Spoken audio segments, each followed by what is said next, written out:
ورحمة الله وبركاته.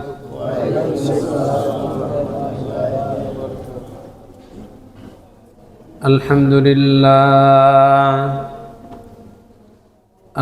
لله رب العالمين، والعاقبة للمتقين، والصلاة والسلام على سيد الأنبياء والمرسلين وعلى آله وأصحابه أجمعين. أما بعد، فأعوذ بالله من الشيطان الرجيم. بسم الله الرحمن الرحيم.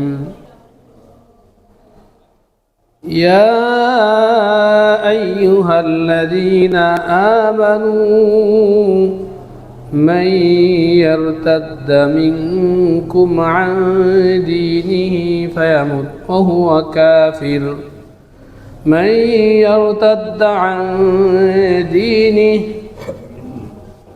وقال الله تعالى: أذلة على المؤمنين أعزة على الكافرين، يجاهدون في سبيل الله ولا يخافون لومة لائم، ذلك فضل الله يؤتيه من يشاء، والله واسع عليم.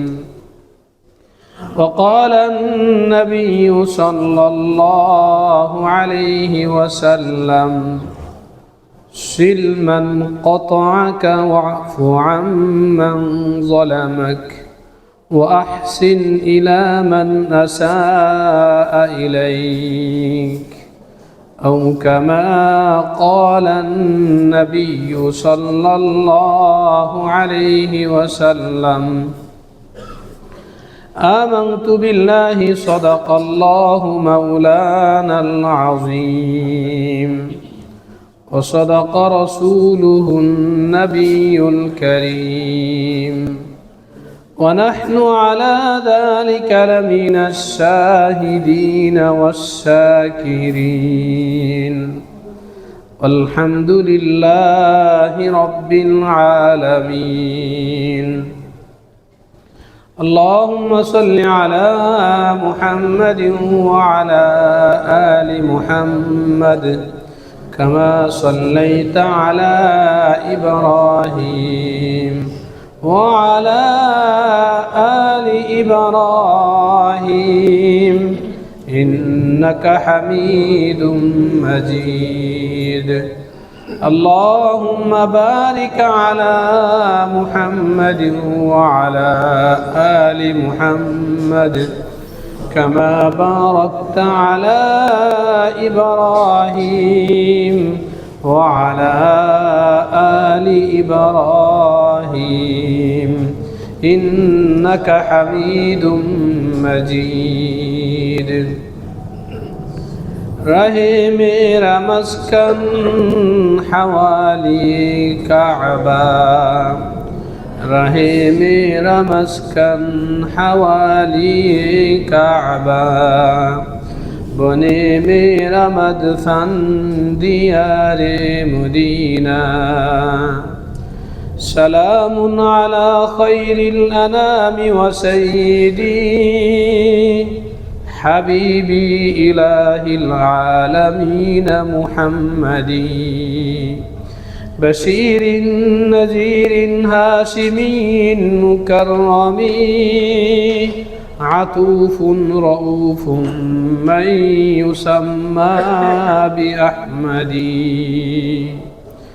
قالوا سبحانك لا علم لنا إلا ما علمتنا إنك أنت العليم الحكيم رب زدني علما رب زدني علما رب زدني علما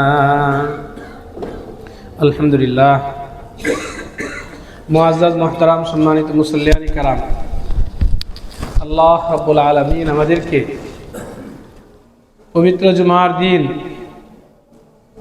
জুমার নামাজ আদায়ের উদ্দেশ্যে তার পবিত্র ঘর মসজিদে আসার তৌফিক দিয়েছেন। সবাই দিন থেকে শুকরিয়া তান বলি আলহামদুলিল্লাহ। মুহতারাম দোস্ত, আলহামদুলিল্লাহর পাওয়ার অনেক, আলহামদুলিল্লাহর শক্তি অনেক।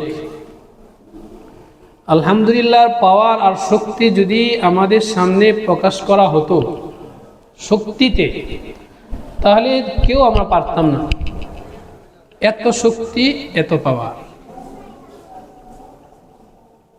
হাদিসে আসছে, রাসূল করিম সাল্লাল্লাহু আলাইহি ওয়াসাল্লাম বলছেন, তামলাউ মা বাইনাস সামাই ওয়াল আরদ। একবার যদি কেউ আলহামদুলিল্লাহ বলে, তাহলে এই আলহামদুলিল্লাহর নূরে আল্লাহ রাব্বুল আলামিনের প্রশংসা বাণীর বরকতে আসমান আর জমিনের সবটাই ভরে যায়। তামলাউ মা বাইনাস সামাই ওয়াল আরদ, আসমান আর জমিনের মাঝখানে খালি জায়গা ভরে যায়। সুতরাং শুধু কথাই নয়, বলাই নয়, ভাই বলেন আলহামদুলিল্লাহ। না না না, এটা পাওয়ার আছে, শক্তি আছে। যে কোনো বয়ানের আগে কেন বলা হয় বলেন আলহামদুলিল্লাহ? কেন বলা হয়? ওই উপলব্ধি নিয়ে বলো, এটা অনেক পাওয়ারফুল শব্দ। আমার মাওলা পাকের প্রশংসা বাণী আলহামদুলিল্লাহ, অনেক পাওয়ার। আল্লাহ পাকের পাওয়ার, আল্লাহ পাকের প্রশংসা বাণী, আল্লাহ পাকের জিকিরের পাওয়ার এত বেশি। খাদেম সাহেব বাহিরে যারা কথা বলতেছে এদেরকে সরাই দেয়। খাদেম সাহেব শক্তি, পাওয়ার। হযরত ইব্রাহিম আলাইহিস সালাতু ওয়াস সালামের পরীক্ষা অনেকভাবে হয়েছে। আল্লাহ রাব্বুল আলামিন অনেকভাবে পরীক্ষা করছিলেন। একবার আসমানের মাঝে আল্লাহ রাব্বুল আলামিন ফেরেশতাদেরকে নিয়ে গর্ব করতেছেন যে ইব্রাহিমকে আমি খলিল বানাইলাম। খলিল, খলিল, ইব্রাহিম খলিলুল্লাহ, আল্লাহর খলিল। খলিল শব্দটা আরবি, এর অর্থ হলো, বাংলা এর অর্থায়ন কঠিন। আমার আপনার কলবের মাঝে যে কলব, এই কলবের মাঝে অনেকগুলো পর্দা আছে। কি পরিমাণ পর্দা আল্লাহু আলাম, আল্লাহ জানেন, কিন্তু অনেকগুলো পর্দা আছে। কলবের পর্দা, এই কলব ওই পর্দা দ্বারা আবৃত। তো খলিলের ব্যাখ্যায় কিতাবে আছে, একটা হোক, দুইটা হোক, হাজার হোক, যত পর্দা আছে ওই সব পর্দা ভেদ করে কলবের মূল জায়গা একটু শূন্য জায়গা আছে। ওই জায়গায় যে পৌঁছতে পারে সে হলো খলিল। আর কলবে পৌঁছছে, পর্দা ভেদ করে নাই, সে খলিল হতে পারবে না। কিংবা একটা পর্দা ভেদ করছে, বাকি পর্দাগুলো ভেদ করে নাই, সে খলিল হতে পারবে না। সব পর্দা ভেদ করে একেবারে কলিজার ভিতরে ঢুকে যাওয়া, কলবের মাঝে জায়গা নিয়ে নেওয়া, এমন ব্যক্তিকে খলিল বলা হয়। আল্লাহ রাব্বুল আলামিন বলেন, ওয়াত্তাখাযাল্লাহু ইব্রাহিমা খলিলা। ইব্রাহিমকে আল্লাহ রাব্বুল আলামিন খলিল বানিয়েছে। তো ফেরেশতা আসমানে যারা ছিলেন ওনারা বললেন, আল্লাহ আপনি তো বানাইলেন, আমাদের কোনো আপত্তি নাই, কোনো এশকাল নাই, কোনো প্রশ্ন নাই, কিন্তু খলিল যে বানাইলেন, আমরা আমাদের চর্ম চোখে দেখতে চাই, আমরা আমাদের এই চোখ দিয়ে দেখতে চাই, আসলে কি ইব্রাহিম আপনার খলিল হতে পারে? এই যোগ্যতা তার মাঝে আছে কিনা।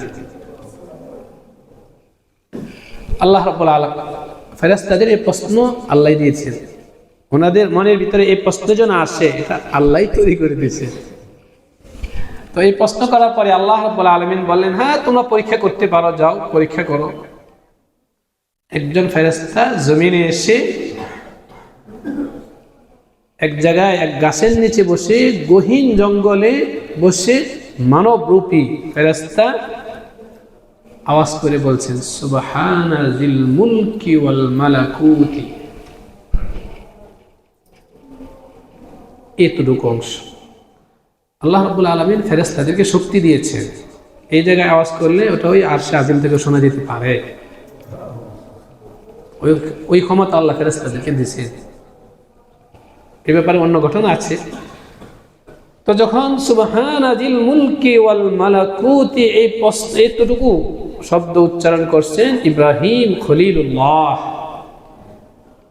পাহাড়ের পাদদেশে ছাগল চড়াইতেছে। আওয়াজ শোনার সাথে সাথে একরকম অস্থির হয়ে ওই আওয়াজের দিকে দৌড়তেছে যে এই গহীন জঙ্গলে এমন কোন দোস্ত আছে, এমন কোন আল্লাহর প্রিয় বান্দা আছে যে আমার আশিক, যে আমার মাশুক আল্লাহর প্রশংসা বাণী উচ্চারণ করছে, তাকে আমি দেখতে চাই। ওই আওয়াজ পানে দৌড়ানো শুরু করছে। ছাগলের কথা ভুলে গেছে। সংক্ষেপে বলতেছে, আমি আমার নির্দিষ্ট আলোচনা চলে যাচ্ছি। ওই জায়গায় যাওয়ার পরে গাছের নিচে বুজুর্গ নিচের দিকে তাকিয়ে বসে রয়েছে। বললো, ভাই তুমি জানি কি শব্দ উচ্চারণ করছিলি? বুজুর্গ বলতেছে, আমি যে শব্দ উচ্চারণ করছি সেটা আমার ব্যাপার, তোমার কি? বললো যে না, বলো ওই শব্দটা আরেকবার বলো।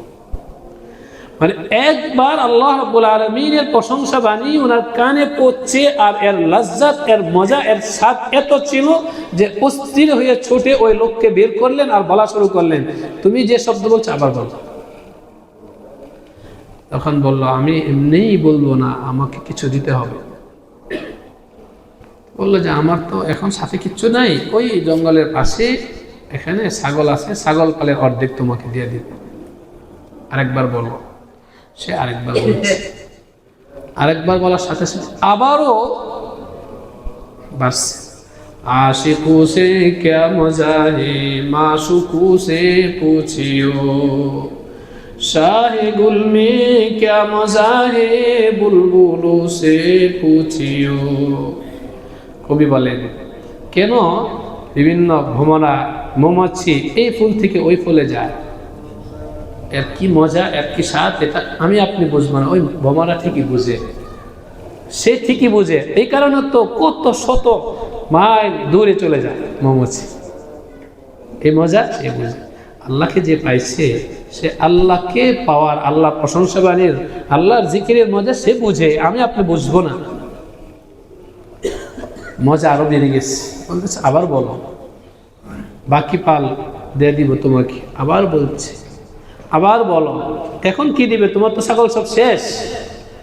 ইব্রাহিম আলাইহিস সালাতু ওয়াস সালাম বললেন, এখন আমি ওই ছাগলগুলোর রাখাল হয়ে যাব তোমার পক্ষ থেকে। ছাগল পাল তো তোমার, পালার জন্য রাখাল প্রয়োজন, আমি রাখাল হয়ে গেলাম। বলেন তো, সম্পদ বিসর্জন দিয়েছেন কিসের কারণে? আল্লাহ পাকের মহব্বতে। আবার নিজে নিজে আরেকজনের ছাগল পালের রাখাল হলেন কিসের কারণে? আমি যদি আমার মাওলাকে পাই আর এর বিনিময়ে আমার যদি জিল্লতির জিন্দেগি গ্রহণ করতে হয়, এই জিল্লতি না, সম্পদ বর্জন করতে হয়, এই সম্পদ বর্জন না, ইসরাহ মে জিল্লতি ইজ্জতি বন গই। আল্লাহকে পাওয়ার রাস্তায় কেউ যদি অপদস্থ হতে চায়, দোস্ত সে তো ভূপাতিত হলো, আল্লাহ রাব্বুল আলামিন মহব্বতে টান দিবেন, আল্লাহ তাকে আরশে আজিমে পৌঁছে দেবেন। আল্লাহকে পাওয়ার জন্য রাখাল হয়ে গেল। এরপরে ফেরেশতা এখন বলতেছে, তোমার ছাগলেরও আমার দরকার নাই, তুমি আমার রাখাল হও এরও দরকার নাই। হাদা ইমতিহান মিনাল্লাহ, এ ছিল আল্লাহর পক্ষ থেকে ইমতিহান। আল্লাহ বলছিলেন যে তুমি আল্লাহর খলিল। তো খলিল কেমন? চর্মচোখে দেখার জন্যে আসমান থেকে আমি আসছি, আল্লাহর পক্ষ থেকে ফেরেশতা, আমি স্বীকার করছি তুমি আল্লাহর খলিল হওয়ার যোগ্য। ওয়াত্তাখাযাল্লাহু ইব্রাহিমা খলীলা। মুহতারাম দোস্ত, দেখছেন আল্লাহ, আল্লাহ শব্দের, আল্লাহর জিকিরের কেমন পাওয়ার, কেমন শক্তি, এটাই বুঝাইলাম। সুতরাং শুধুমাত্র শুনলাম এমন যেন না হয়। আলোচনায় বলা হয়, দিনী মজলিসগুলোতে বলা হয়, বলেন ভাই আলহামদুলিল্লাহ। ওই মহব্বতের রস মিশ্রণ করে যদি আমি বলতে পারি তাহলে স্বাদ ইনশাল্লাহ আমি পাবো। বলবো তো ইনশাল্লাহ ওইভাবে? আল্লাহ রাব্বুল আলামিন আল্লাহ পাকের নাম মহব্বতের সাথে উচ্চারণ করার তৌফিক দান করেন। আমিন। মুহতারাম দোস্ত, আজকের দুমায় আল্লাহ যদি তৌফিক দান করেন আমি দুইটা বিষয় নিয়ে আলোচনা করব। আলোচনায় অনেক আছে, কিন্তু দুইটাই নেই, আমরা দুইটা সবক নেই। গত জমায় তিনটা ছিল, ওই তিনটার উপর আলহামদুলিল্লাহ যারা আমল করতেছেন, তিনটা না হলে একটার উপর আমল করছেন, হলো তো একটা তো হলো। এইভাবে একটা দুইটা হতে হতে হতে ইনশাআল্লাহ আমার আমলের ভান্ডার তৈরি হবে, আমার পুঁজি তৈরি হবে। অনেক আলোচনা, অনেক কিছু শুনলাম, নিলাম একটাও না, দরকার নেই। এ কারণে দুই বিষয়ে আলোচনা করব। গত জুমায় আমি বলেছিলাম ধর্মের ব্যাপারে আমি যেন বসিরতের উপর থাকি, কোনো দুর্বলতা নাই, কোনো হীনমন্যতা নেই। এই জুমায় আলোচনা হলো ধর্মীয় মূল্যবোধ এবং ধর্মীয় চেতনা। ধর্মীয় মূল্যবোধ, ধর্মীয় চেতনা মুসলমানের জন্য জরুরি। মুসলমানের জন্য জরুরি ধর্মীয় মূল্যবোধ। যদি একজন দাবি করলো আমি মুসলমান, কিন্তু তার ভিতরে ধর্মের চেতনা নাই, ধর্মীয় মূল্যবোধ নাই, তাহলে এই মুসলমান বলা হাদা নিফাক, ঠিক হলো না। এর জন্য আল্লাহর কাছে জবাবদিহিতা করতে হবে। তুমি বলছো তুমি মুসলমান, তোমার কথা ছিল তুমি মুসলমান, কিন্তু এই মুসলমান কথা বলার দাবি তুমি আদায় করো নাই। ধর্মীয় মূল্যবোধ খুব জরুরি জিনিস, ধর্মীয় চেতনা খুব জরুরি জিনিস দোস্ত। যেন আমরা শুধু মুখের মুসলমান যেন না হয়, আমার ভিতরে যেন ধর্মীয় চেতনা থাকে, ধর্মীয় মূল্যবোধ যেন থাকে।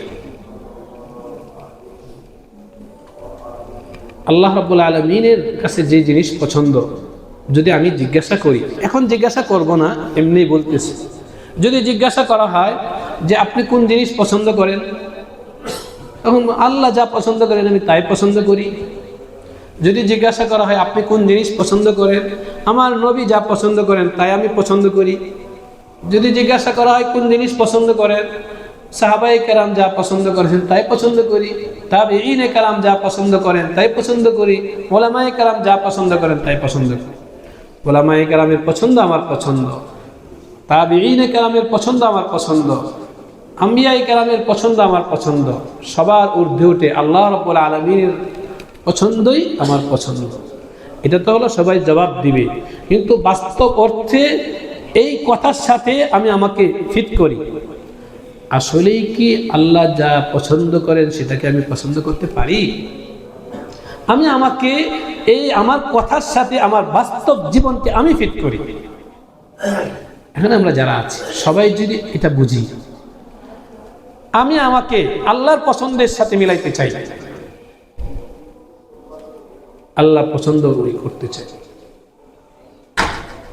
দুনিয়ার দৃষ্টান্তে আসি, একজন কোন এক খেলোয়াড়কে পছন্দ করে, সে নিজে নিজে, কেউ বলে নাই তুমি একে পছন্দ করে, নিজে নিজে খেলোয়াড়কে পছন্দ করে। এখন সে চিন্তা করে আমি যেহেতু এই খেলোয়াড়কে পছন্দ করি, তাহলে তার সাথে আমাকে ফিট করতে হবে। ফিট করে, খেলোয়াড় যেভাবে চুল রাখে ওই সেলুনে গিয়ে ওইভাবে কাটিং করে, না বলে যে অমুক খেলোয়াড়ের যে স্টাইল ওটা আমাকে করে দাও। কে বললো তাকে? কেউ বলে নাই, সিদ্ধান্ত নিচ্ছে। এখন সিদ্ধান্ত নেওয়ার পরে ওই খেলোয়াড়ের পছন্দ আমার পছন্দ, সে আমার পছন্দের ব্যক্তি, যখন সে সিদ্ধান্ত নিয়ে নিছে এখন তার ভিতরে ফিট করতেছে, ওর সাথে মিলা ওই কাটিং করার পরে এরপরে আবার আসে, এসে দোস্তদেরকে বলে দেখো তো অমুকের সাথে আমার মিলছে কিনা, বলে আবার মিলা, যদি না মিলে আবার সেলুনে যায়, তুমি কিন্তু ঠিক করো নাই, ওই কাটিং ঠিক মতো হয়নি। এই কথাগুলো শুধুমাত্র বোঝানোর জন্য। সেলুনের কথা মেম্বারে চলে আসলো কেন? বোঝানোর জন্য। আবার সে যেমন গেঞ্জি পরে, গেঞ্জিটা ওই রঙের, ওই লেখা, ওই সব কিছুতে সে। দোস্ত, খেলোয়াড়কে তোমার পছন্দ হয়, তুমি তার মতো নিজেকে ফিট করতে পারো, তাহলে মুসলমান। এবার আসিস, মুসলমান তুমি তো তোমার আল্লাহকে পছন্দ করো, তুমি তো তোমার নবীকে পছন্দ করো, তুমি তো সাহাবাই কেরামকে পছন্দ করো, তুমি তো উলামায়ে কেরামকে পছন্দ করো, তাহলে তোমার এই মুখের দাবির সাথে বাস্তব শরীরকে কেন ফিট করো? এক নম্বর প্রশ্ন। দ্বিতীয় নম্বর প্রশ্ন হলো, অ্যাডজাস্ট করা উচিত কিনা? খেলোয়াড়ের পছন্দটা এটা সাময়িক, কিন্তু আল্লাহ রাব্বুল আলামিনের পছন্দটা স্থায়ী। এটাই আমাকে নাজাত দিবে, এই পছন্দই আমাকে নাজাত দিবে, এই পছন্দ এটা ইবাদত, এই পছন্দ আমার শান্তির কারণ, এই পছন্দ আমার অশান্তি দূরীকরণের কারণ। এই পছন্দ, আমি আমার আল্লাহর পছন্দকে পছন্দ করি, সুতরাং আল্লাহর পছন্দের সাথে আমি মিলাই। সিবগাতাল্লাহ ওয়া মান আহসানু মিনাল্লাহি সিবগা ওয়া নাহনু লাহু আবিদুন। কোরআনে কারিমে আল্লাহ এটাই বলছে, তুমি দাবি করো মুসলমান, তাহলে আমার যা পছন্দ সেটাকে ওটার সাথে নিজেকে মিলাও।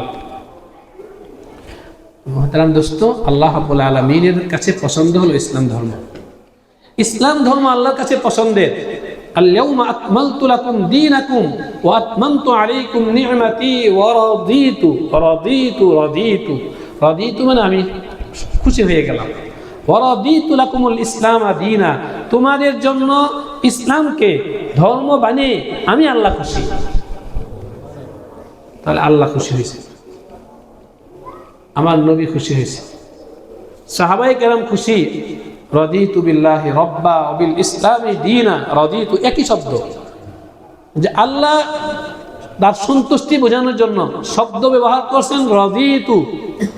আমার নবী এই সন্তুষ্ট বোঝানোর জন্য অন্য শব্দ আছে, আরবি ভাষা অন্য শব্দ আছে, কিন্তু রাসূল বলেন আমার আল্লাহ যে শব্দ পছন্দ করছেন আমিও সেই শব্দ পছন্দ করি বলে আমি রাদিতু। সাহাবায়ে কেরাম বলছেন আল্লাহ যা পছন্দ করছেন, নবী যা পছন্দ করছেন, ওই পছন্দ বোঝানোর জন্য যে শব্দ ওনারা উচ্চারণ করেছেন আমরাও ওই শব্দ উচ্চারণ করি, রাদিতু বিল্লাহি রাব্বা। দেখছেন পছন্দটা নিজের মাঝে কিভাবে ফিট করছেন, শব্দে শব্দে, হরফে হরফে আল্লাহ পছন্দকে রাসূল ফিট করেছেন নিজের জীবনে, সাহাবায়ে কেরাম নিজের জীবনে ফিট করেছেন। সুতরাং মুহতারাম দোস্ত, আমাদের ফিট করার দরকার আছে কিনা? এটাকে বলা হয় ধর্মীয় মূল্যবোধ। ধর্মীয় মূল্যবোধ মুসলমান শুধু মুখে না, বাস্তবেই তোমার ভিতরে ধর্মীয় মূল্যবোধ আনো। আল্লাহর যা পছন্দ সেটা তুমি পছন্দ করো, রাসূলের যা পছন্দ সেটা পছন্দ করো, ধর্মীয় চেতনা যেন থাকে। কিন্তু আফসোসের সাথে বলতে হয়, জামানা যত যাচ্ছে ইনহিতাত, অধপতন তত বেশি আসতেছে। গত জুমায় রুমাল থেকে ৩৫৯০, দান বাক্স থেকে ১০৭০, মোট ৪৬৬০ টাকা অর্জিত হয়েছে। আল্লাহ রাব্বুল আলামিন সকলের দানকে কবুল করে নেন। আমার ভাইরা রুমাল নিয়ে আসতেছেন, সবাই মহাব্বতের সাথে আখিরাতের ব্যাংকে, আখিরাতে আমরা জমা করি আমাদের উপার্জিত টাকা। আল্লাহ রাব্বুল আলামিন সবাইকে মুক্ত হস্তে দান করার তৌফিক দান করেন। ধর্মীয় মূল্যবোধ, সময় যত যাচ্ছে আমরা দাবি মুসলমানের সংখ্যা বাড়ছে, মুসলমানের সংখ্যা অনেক বাড়তেছে, কিন্তু ধর্মীয় মূল্যবোধ কমতেছে। ধর্মীয় মূল্যবোধ নাই, ধর্মীয় চেতনা নাই। উদাহরণ দিলে আপনারা বেশি এগুলো বুঝবেন। সিদ্দিক আকবর রাদিয়াল্লাহু আনহু, জনাব রাসূলুল্লাহ সাল্লাল্লাহু আলাইহি ওয়াসাল্লাম ওনাকে মহব্বত করেন, রাসূলকে আবু বকর মহব্বত করেন, সবকিছুই ভালো লাগে, নবীজি সবকিছুই আবু বকরের কাছে ভালো লাগে। ভালো লাগতে লাগতে লাগতে 1 বছর, 2 বছর, 10 বছর, 20 বছর, 30 বছর, 40 বছর গেল। 40 বছর পর্যন্ত আবু বকর কাকে পছন্দ করেন? আমাদের নবীকে পছন্দ করেন, মহব্বত করেন। 40 বছর তো অনেক অনেক লম্বা সময়। 40 বছর পরে এসে হযরত আবু বকর রাদিয়াল্লাহু আনহুকে আমার নবী বলতেছে, ইয়া আবা বকর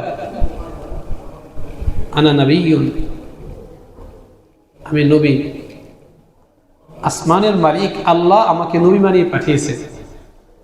হযরত আবু বকর রাদিয়াল্লাহু আনহু যেহেতু পছন্দ করেন, পছন্দের দাবি, যেহেতু তাকে মহব্বত করেন, হযরত আবু বকর রাদিয়াল্লাহু আনহু নির্বিঘ্নে নিশ্চিন্তে কোনো ধরনের ফিকির ছাড়াই বলতেছেন, আপনি নবী, আপনি বললেন, আমিও মেনে নিলাম। ইন্নাকা লা রাসূলুল্লাহ, ইন্নাকা লা রাসূলুল্লাহ, আমি মেনে নিলাম। হযরত আবু বকর রাদিয়াল্লাহু আনহু মেনে নিয়েছেন। মেরাজের রাতে যখন মেরাজ হলো, কাফেরদেরকে বলা হলো, মুনাফিকরা শুনলো, তারা এটাকে অসম্ভব বিষয় মনে করলো। হযরত আবু বকর রাদিয়াল্লাহু আনহুর কাছে আসছেন, কাফেররা আসছে, তোমার সাথী বলে সে নাকি এক রাতে জান্নাত জাহান্নাম কত জায়গায় সবকিছু দেখে আসছে, তা এতদিন তুমি তাকে মহব্বত করে আসছো, তুমি বলে আসছো, এবার বলো তুমি কি বলো? হযরত আবু বকর রাদিয়াল্লাহু আনহু বললেন, যদি কথা আমার নবী বলে থাকেন তাহলে ঠিক বলছেন, যথার্থ বলছেন, হক বলছেন, অসত্যের মিশ্রণ নাই, সত্যই বলছেন। শরহে আকায়েদ কিতাব মিশকাতে পড়ানো হয়, মিশকাত শরীফে পড়ানো হয়, এখানে আসছে আফদলুন নাস বাদাল আম্বিয়া হুয়া আবু বকর সিদ্দিক রাদিয়াল্লাহু আনহু, নবীদের পরে সবচেয়ে শ্রেষ্ঠ মানুষ হলেন হযরত আবু বকর রাদিয়াল্লাহু আনহু। কেন? এই কারণ দুইটা উল্লেখ করছে, যে আমার নবী যখন হযরত আবু বকর রাদিয়াল্লাহু আনহুকে বলছেন আমি নবী, ওই ধর্মীয় চেতনা থেকে উনি এক বাক্যে মেনে নিয়েছেন, ঠিক আছে। মেরাজের পরে যখন নবী বলছেন যে আমি তো জান্নাত জাহান্নাম দেখে আসছি, কোনো ধরনের চিন্তা ফিকির ছাড়াই হযরত আবু বকর রাদিয়াল্লাহু আনহু মেনে নিয়েছেন। এই দুইটা বিষয় ছিল এমন, আমাদের জামানায় এটা বোঝা কঠিন, ওই জামানায় এটা অনেক কঠিন ব্যাপার ছিল। যুক্তিতে ধরে না, মেধা কাজ করে না, এমন দুই জিনিস নিয়ে আবু বকর রাদিয়াল্লাহু আনহুর কাছে পেশ করা হলো। মুহতারাম দোস্ত, এখান থেকে ধর্মীয় চেতনা বোঝা যায়। আমি মহব্বত করি আমাদের ইমাম সাহেবকে। এখন 1 বছর 2 বছর 3 বছর 4 বছর 5 বছর 10 বছর ওনার পিছনে আমি নামাজ পড়ি, ওনাকে হক মনে করতেছি, ওনার পিছনে চলি, ওনার কথা শুনি, জীবন গঠন করতেছি। হঠাৎ করে কেউ বা কোথাও থেকে ইমাম সাহেবের নামে কোন একটা অভিযোগ আসলো, কিংবা আমার মুরব্বীর নামে কোনো অভিযোগ আসলো, কিংবা আমি যাকে পছন্দ করি ধর্মীয় ক্ষেত্রে যে আমার আইডল, তার নামে কোনো কথা আসলো, সাথে সাথে হ্যাঁ এত বছর 10 বছর ওনার পিছনে আমি নামাজ পড়ে আসতেছি, উনি এই কথা বলতে পারে? এটা ধর্মীয় চেতনার বলে না দোস্ত। কেন আপনি হঠাৎ করে শোনার সাথে সাথে বিরুদ্ধে চলে গেলেন? শোনার সাথে সাথে বিরুদ্ধে যাওয়া উচিত না। তুমি বলছো, কথাটা শোনো, শোনার পরে ঠান্ডা মাথায় চিন্তা করেন, এরপরে ভাবেন, এরপরে গিয়ে সিদ্ধান্ত নিয়ে। আমাদের দোষটা হলো চিন্তা ফিকির ছাড়াই আওয়াজ আসার সাথে সাথে আমি সিদ্ধান্ত নিয়ে নিই, উনি কাফের, উনি বেদাতি, উনি এই। এটা হলো ধর্মীয় চেতনার নাম না। ফিকির করেন, চিন্তা করেন। মন্তব্য করা সহজ দোস্ত, মন্তব্য করলে তো হয়েই গেল। এমনি প্রাসঙ্গিক একটা মাসালা, একজন ব্যক্তি একটা অন্যায় কাজ করল, তাকে কাফের বলা হয়। হাদিসে আসছে, যাকে তুমি কাফের বললে সে যদি বাস্তবে কাফের না হয়ে থাকে, তাহলে এই কুফুরির জন্য, কাফের বলার জন্য আল্লাহর কাঠগড়ায় তোমাকে দাঁড়াইতে হবে। সাথে সাথে মন্তব্য করার কি দরকার ছিল? সে কাফের যদি, আল্লাহ আমাদের সবাইকে হেফাজত করেন, এমন যদি কাজ করে থাকে যেটা কুফুরি পর্যন্ত চলে যায় কিংবা বেদাতি পর্যন্ত চলে যায়, তো আমি কেন শোনার সাথে সাথে মন্তব্য করব? অপেক্ষা করি, দেখি, চিন্তা করি, ফিকির করি, এরপরে মন্তব্য। আমাদের সেটা নেই। একেবারে প্রথম কথায় শোনার সাথে সাথে নেতিবাচক চিন্তা, নেতিবাচক মন্তব্য। মহতারাম দোস্ত, এই বিষয়টা আজকে মুসলমানকে পিছিয়ে নিয়ে যাচ্ছে, মুসলমানকে অনেক পিছিয়ে নিয়ে যাচ্ছে। মুসলমান শোনার সাথে সাথে মন্তব্য করে, শোনার সাথে সাথে সিদ্ধান্তে সে পৌঁছে যায়, শোনার সাথে সাথে সে সিরিয়াস হয়ে যায়।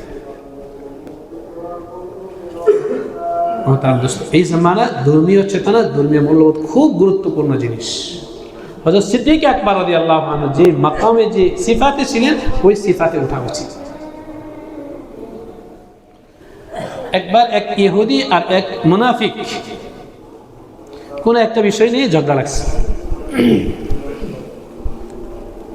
ঝগড়া লাগার পরে বলেন তো মুনাফিক কাকে বলে? যে বাহ্যত মুসলমান, মুখে বলে আমি মুসলমান, কিন্তু তার দিলে কুফরি আছে, একেই তো কি বলা হয়? মুনাফিক বলা হয়। তাহলে বাহ্যত দিলের খবর তো আল্লাহ ছাড়া আর কেউ জানেন না। তো মুনাফিক যখন সে বলল আমি মুসলমান, তাহলে রসুল, সাহাবী এবং সবাই ওই মুনাফিকের সাথে মুসলমানেরই আচরণ করতেছে এবং নিজেদের দলের ভিতরে গণ্য করে, এ তো মুসলমান। তো এখন মুনাফিক ঝগড়া লাগছে ইহুদি, কেন একটা বিষয় নেই।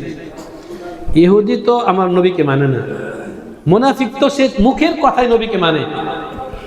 তো ঝগড়ার মীমাংসার জন্য তৃতীয় আরেকজন ব্যক্তি দরকার, যিনি মীমাংসা করে দিবেন।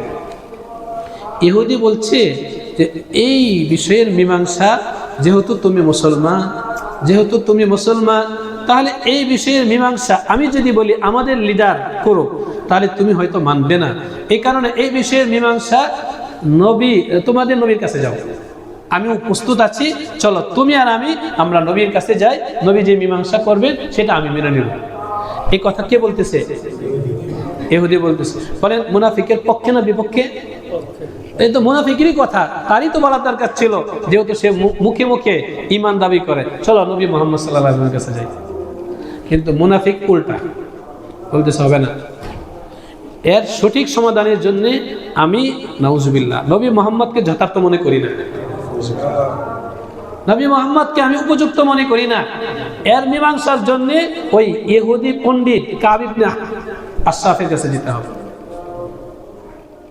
কাব ইবনে আশরাফ তার কাছে যেতে হবে। তো ইহুদি বলতেছে আচ্ছা যাই হোক, তুমি যদি রাজি থাকো তাহলে আমার কোনো অসুবিধা নেই, চলো কাব ইবনে আশরাফের কাছে।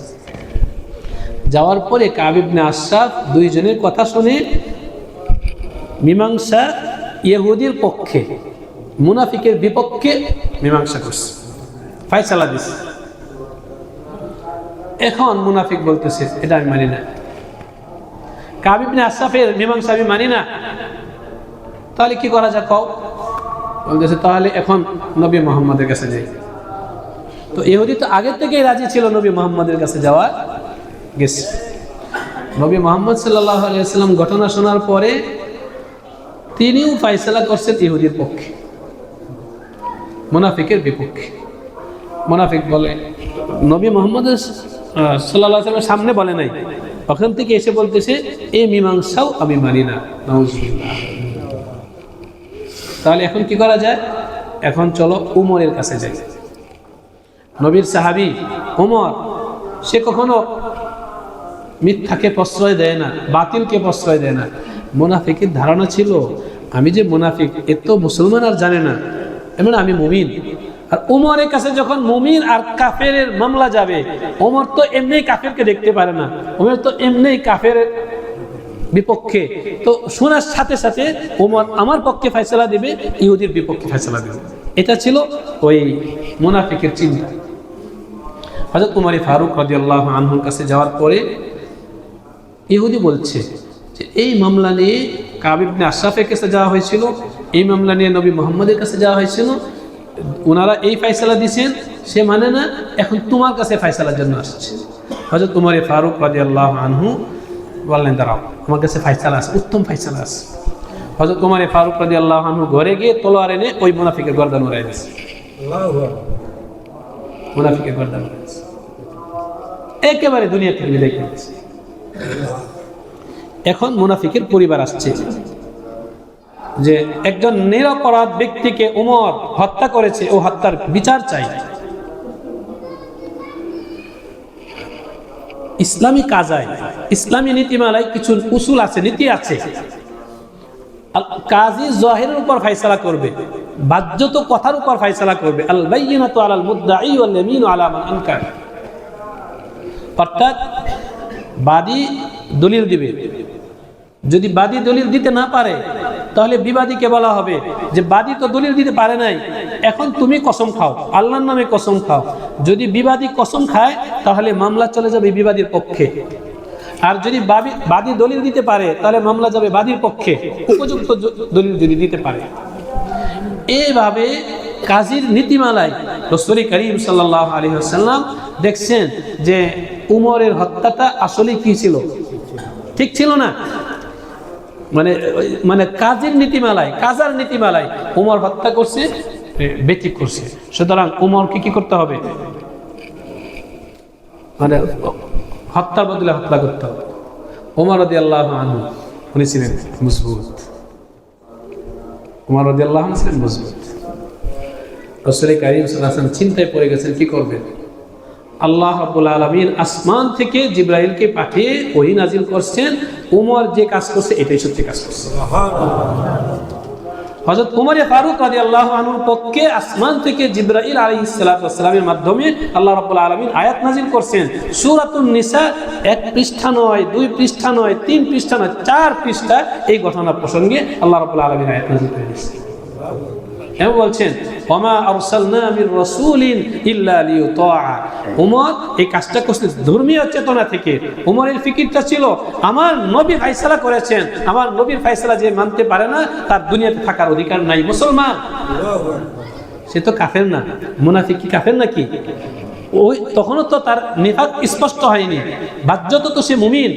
মুমিন ঈমান আনার পরে নবীর হুকুম মানবে না, নবীর সন্তুষ্ট তার সন্তুষ্ট হতে পারে না, সুতরাং ওই ব্যক্তির দুনিয়াতে বেঁচে থাকার অধিকার নাই।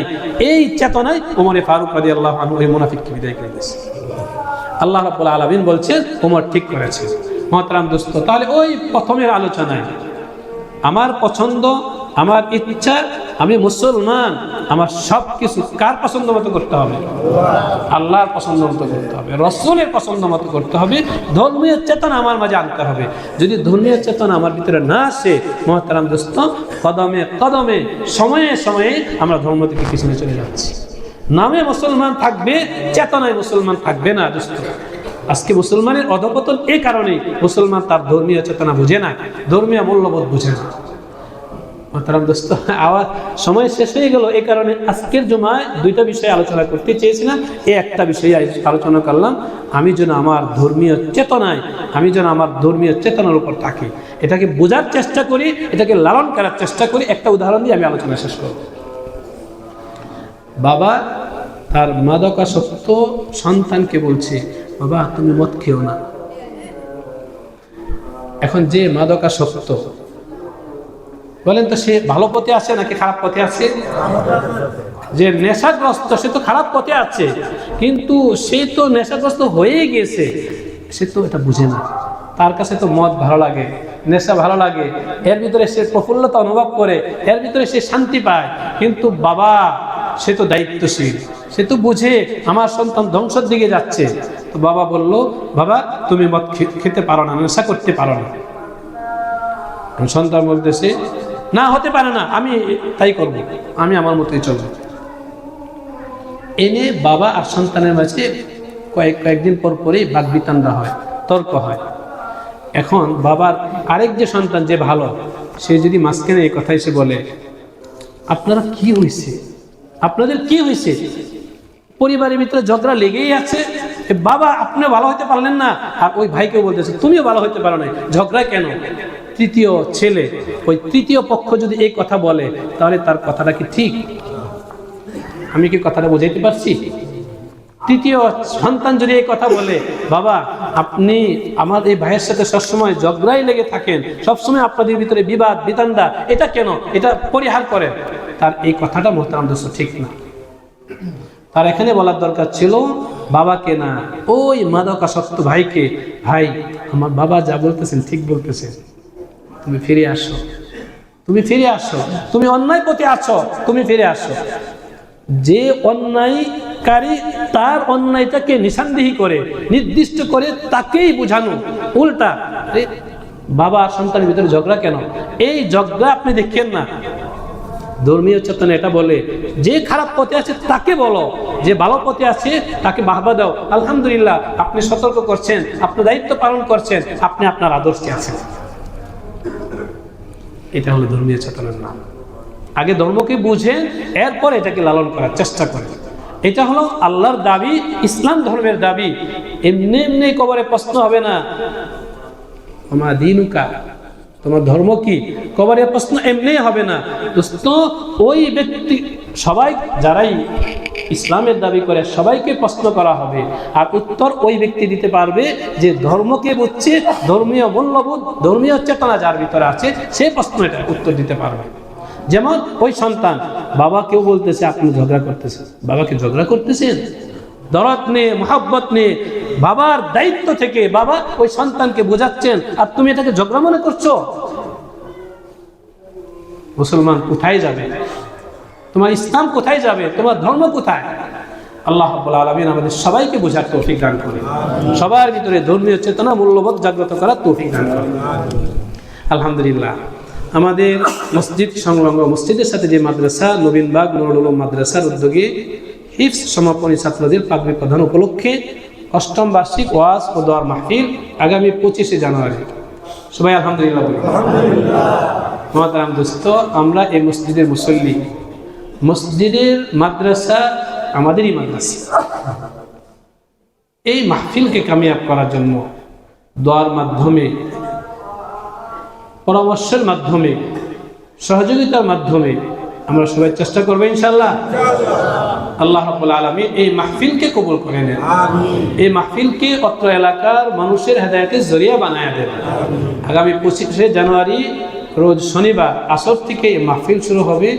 আমরা সবাই এই মাহফিলকে কামিয়াব করার জন্য চেষ্টা করব।